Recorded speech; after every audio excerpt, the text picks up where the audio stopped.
घन के भीतर क्यू आवेश रखा गया है, घन से बद्ध वैद्युत फ्लक्स निकालना है, लेकिन अलग अलग केसेज हैं।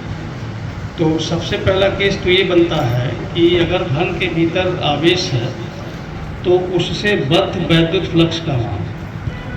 तो आपको पता है कि गाउस प्रमेय के अनुसार घन के भीतर अगर आवेश है तो पूरे घन से बद्ध वैद्युत फ्लक्स का मान Q/ε0 है।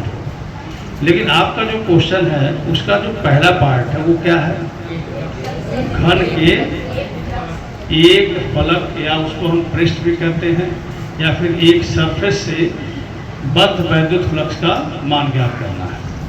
तो आप देख पा रहे हैं कि ये क्यूब, ये है घन, ठीक है। अब ये इस घन के अंदर क्यू आवेश है तो इससे बद्ध वैद्युत फ्लक्स का मान तो आपको पता चल गया कि Q/ε0 है। लेकिन इसके एक फलक से निकाल, थोड़ा सा ध्यान देना है आपको कि जब आवेश कहीं होगा तो उससे सारे दिशाओं में, सराउंडिंग्स में वैद्युत बल रेखाएं निकलती हैं। तो जब आवेश इसके भीतर होगा इसको, इसके सारे मतलब घन से बद्ध वैद्युत फ्लक्स का मतलब इसके सारे पृष्ठों से यहाँ से निकलेगा ना वैद्युत बल रेखा, इससे पृष्ठ से, ये क्या है, कोर, इसको कहते हैं एज या कोर, ये वाला पोर्शन, ये क्या है, कोर।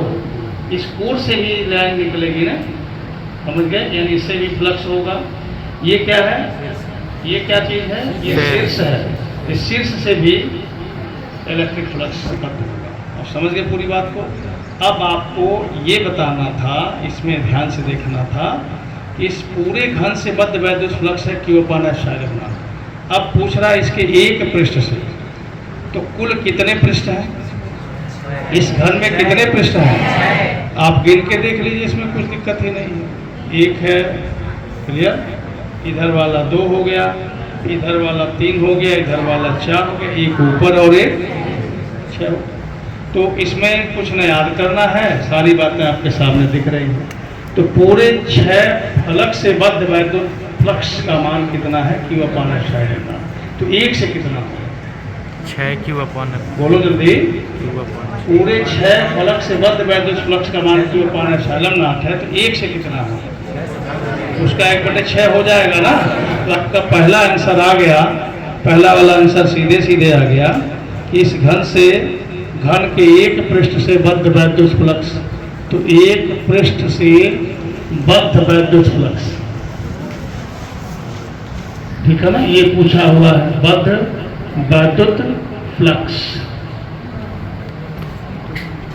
तो ये कितना हो गया, π = Q/6ε0। पूरी बात समझ में आया कि नहीं आया। अब दूसरे में क्या पूछा है, कोर। अब आप देखिए इसमें कितने कोर हैं, हमने बता दिया कोर ये है, तो देख लो, 1, ये 2, 3 और ये 4, ऐसे नीचे 4, 8 हुआ। आप बताओ,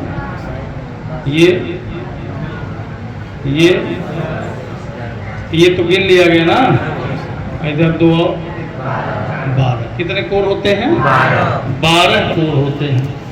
तो अब 12 कोर से बद्ध वैद्युत फ्लक्स का मान कितना है Q/ε0।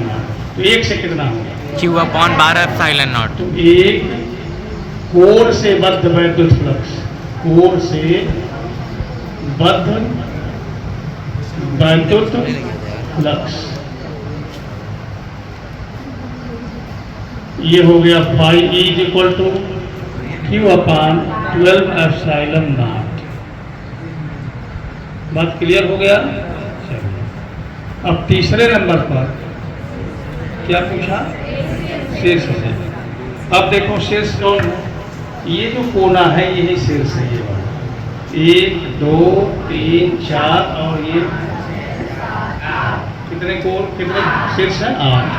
तब ये क्या हो गया आपका, एक शीर्ष से बद्ध वैद्युत फ्लक्स, एक शीर्ष से बद्ध वैद्युत फ्लक्स π = कितना हो जाएगा, Q/8ε0। क्लियर हो गया, कोई डाउट आपको, ठीक है, जल्दी से कर लीजिए।